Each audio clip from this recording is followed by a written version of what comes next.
इरफान अली ताज के उसके मुंह में क्या वो क्या रसगुल्ला है क्या कि जो बोलेंगे वो मीठा मीठा सब कुछ सही है। कान देखे कान, ये पूरा कान कटा हुआ मेरा। ठीक है, कुरान शरीफ का कसम खा के जो फिर गया उस आदमी का क्या बात का वैल्यू। एक बंदा बोल देगा कि ड्रग मैंने कभी हाथ में भी छुआ है, हाथ में भी छुआ है, तो मैं अपने आप को ड्रग डीलर घोषित कर दूं। देने गया कंप्लेन, जो उन्होंने स्टेटमेंट लिया, मैंने सब कुछ भी उनको बताया। एमसी रिपोर्ट भी, आज तक अभी एमसी रिपोर्ट मैं वापस लेने नहीं गया, मेरा दिल फट गया। क्योंकि जब मैं वहां जाके देखा कि आरोपी कोई और दिख रहा है और मेरे पास आरोपी कोई और दिख रहा है, तो मेरा दिल फट गया। पिछले दिनों 43 नंबर वार्ड में शारी कमान के ऊपर जिस बेदर्दी से हमला हुआ, उस घटना से पूरा कोलकाता वाकिफ हो चुका है। इस हमले के लिए उंगली उठने के बाद इरफान अली ताज खुद मीडिया के सामने आकर अपनी सफाई दे चुके हैं। वहीं दूसरी तरफ हमले में बुरी तरह घायल होने के बावजूद शारी कमान मीडिया के सामने लगातार अपनी आपबीती सुना रहे हैं। लेकिन सवाल यह उठता है कि इस घटना के बाद पुलिस प्रशासन ने जो कार्रवाई की है या सियासी हलके से जो रिएक्शन सामने आ रहे हैं, उससे शारी कमान मुतमईन है या नहीं, ये जानने के लिए हमने खुद शारी कमान से बातें की। साथ ही उन इल्जामों के ऊपर भी उनकी प्रतिक्रिया जानने की कोशिश की जो इल्जाम इरफान अली ताज उन पर लगा रहे हैं। आइए आपको सुनाते हैं हमारे सवाल और शारी कमान के जवाब। मेरा बहन का लड़का भी वहाँ मौजूद है और बहुत सारे लोग भी वहाँ मौजूद हैं जो उसको मार रहे हैं। उसके एक आदमी बचा रहा है, वही मेरा भाई है, वो मेरा कज़न है सज्जाद। भाई था, हमको बताइए एक भाई का नाम बताइए जो बचाने में था। जो खुद सज्जाद का बचा रहा था। कैसे बचा रहा था आपको पता है? क्योंकि जब उन लोग वीडियो बंद कर रहे थे ना, तो उस टाइम सज्जाद मार रहा था। अब जब उसको बोला जाता ना वीडियो ऑन कर माफी मांग, उन लोग को लगा था मैं माफी मांगूंगा, तो जब उन लोग वीडियो ऑन करा रहा था उस टाइम सज्जाद हमको बचाने का काम कर रहा था। चाय दुकान में कुछ हो रहा था, चाय वाय पीने के दौरान लड़ाई झगड़ा हुआ, होते होते लड़ाई झगड़ा पड़ा, जो कि गलत नहीं होना चाहिए था। ठीक है, तो आपका बोलने का मतलब है कल मैं 50 लड़का 100 लड़का किसी के पास भेज दूं, बोलो अकेला में मार के उसको तोड़ फोड़ के चूर कर दो और उसके बाद मैं बैठ के उसका निंदा कर दूं, तो मैं बहुत क्लीन चिट हो गया, ये कहना चाहते हैं ना। अब देखिए पब्लिक बहुत समझदार है। इरफान अली ताज जितना बोलना है बोले, इंशाअल्लाह। मैं क्या बोल रहा हूं कि इंशाअल्लाह मेरे साथ जो हुआ है, मैं पुलिस प्रशासन का भी नहीं बोलूंगा, लेकिन इस वार्ड का लोग, इस वार्ड की आवाम ये इंसाफ का रिजल्ट मुझे देगी और मुझे इंसाफ देगी इंशाअल्लाह। यह है, इसमें लिखा हुआ है first time in India Roborovski hamster only 2 pairs available. I don't know ये क्या है, हमको पता नहीं।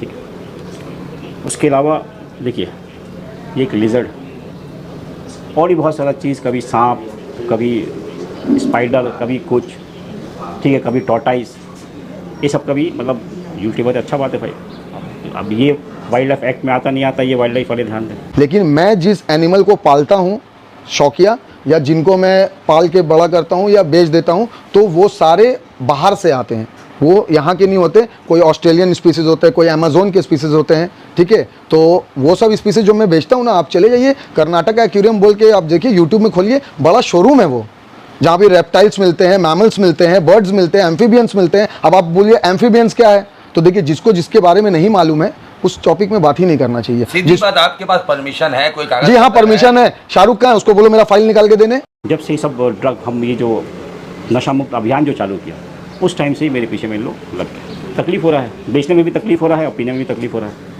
नार्कोटिक डिपार्टमेंट नहीं है, था ना नार्कोटिक डिपार्टमेंट बोल के कुछ है ना, हाँ, बंद हो गया शायद नार्कोटिक डिपार्टमेंट। मतलब आपका बोलने का मतलब है कि मैं ड्रग पैडलर हूँ, ड्रग डीलर हूँ। इरफान अली ताज साहब का आरोप, वही इरफान अली ताज साहब। इरफान अली ताज के उसके मुंह में क्या वो क्या रसगुल्ला है क्या कि जो बोलेंगे वो मीठा मीठा सब कुछ सही है, या वो कोई आलिम या कोई मुफ्ती है कि उनका फतवा ही चलेगा। कि वो जो बोला ना कि मैं ड्रग डीलर हूँ, तो किसी के बोलने से कुछ नहीं होता। आप जाके पता करिए मेरे बारे में। अगर एक बंदा बोल देगा कि ड्रग मैंने कभी हाथ में भी छुआ है, तो मैं अपने आप को ड्रग डीलर घोषित कर दूंगा।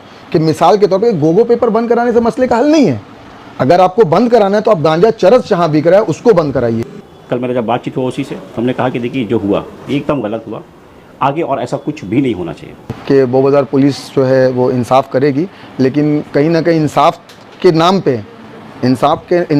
पे मतलब वो बोलते हैं ना कि लॉलीपॉप थमा दो, तो लॉलीपॉप थमाया गया है। क्यों? क्योंकि वीडियो में जो लोग दिख रहे हैं मुझे मारते हुए पीटते हुए, उनमें से सिर्फ 2 शख्स को जमा कराया गया, क्योंकि वो इरफान अली ताज के घर के लोग नहीं हैं। मैं कंप्लेंट देने गया, कंप्लेंट जो उन्होंने स्टेटमेंट लिया, मैंने सब कुछ भी उनको बताया। एमसी रिपोर्ट भी, आज तक अभी एमसी रिपोर्ट मैं वापस लेने नहीं गया, मेरा दिल फट गया। क्योंकि जब मैं वहां जाके देखा कि आरोपी कोई और दिख रहा है और मेरे पास आरोपी कोई और दिख रहा है तो मेरा दिल फट गया। हम जब वहाँ पे गए हैं मेडिकल में तो मेरे साथ वहाँ बहुत बदतमीज़ी हुआ, ठीक है, बल्कि अब उसको हम और विस्तार में नहीं जाना चाहते, बदतमीज़ी हुआ जिसके वजह से वहाँ पे भी एक कियोस्क हो गया। अच्छा एक बात बताइए, आक्रमण मेजोरिटी करती है या माइनॉरिटी करती है? तो यहाँ तो दो गुटों की लड़ाई देखी। हाँ 2 गुटों, अरे भाई सही बात है, 2 गुट। मेरे साथ तो 2-4 हजार आदमी था और इरफान अली ताज बेचारा अकेला था, इसलिए उसके ऊपर हमला हो गया।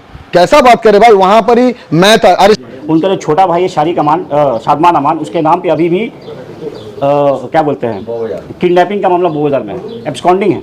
उसके जो फादर, उसके फादर के नाम पे वो है, क्या बोलते हैं, किडनैपिंग का मामला है। आप जाके पता तो कीजिए। अभी इरफान अली ताज के ऊपर भी तो केस चल रहा है। फैसल भाई का जो जगह कब्जा किया है वो नहीं बताया आपको? अभी और भी केस होगा। जो जगह कब्जा किया ना, अब आदमी के अंदर हिम्मत आ गया है कि शारिक भाई जब इतना मार खा के डट के रह सकता है तो हम लोग कमजोर क्यों पड़े। अभी और भी लोग केस करेगा, टेंशन मत लीजिए। उसके बाद पूछते हैं कि इसका फैमिली बैकग्राउंड कैसा है। परसों दिन 20 नंबर तिरट्टी बाजार का जो लैंडलॉर्ड है वो हमको चिट्ठी जमा किया, बोजार थाना में चिट्ठी जमा किया, जाके सबको चिट्ठी जमा किया कि हम लोग के साथ में अत्याचार हो रहा है। हम लोग के यहाँ पे जितने लोग काम करते हैं सबसे सामान निकालने घुसाने के लिए पैसा मांगा जाता है। कल आपको 200 बंदा घेर के जब मार रहा होगा ना तो आपको भी कोई बचाने नहीं आएगा। आप क्या एंटी सोशल हैं? आप हैं क्या एंटी सोशल? मुझे हाँ या ना? आप हैं पहले मुझे बताइए। तो फिर आप कैसे बोल रहे हैं? नहीं, मेरे ऊपर एलिगेशन कौन बोला? एलिगेशन क्या? क्या एलिगेशन है बताइए, क्या एलिगेशन है? भाई भागा हुआ था। कौन भागा हुआ? कौन भागा हुआ? उसका भी सबूत देंगे ना, थोड़ा दिन रुकिए। मगर आप सबके ऊपर अब जुल्म करते रहिएगा, कभी चाय वाला के ऊपर, कभी किसी के ऊपर, कभी किसी के ऊपर।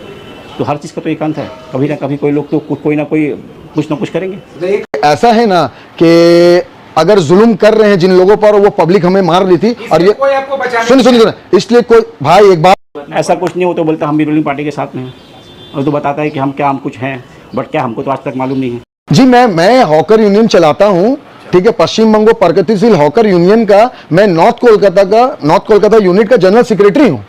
मेरा जो यूनियन है वो INTTUC से एफिलेटेड है।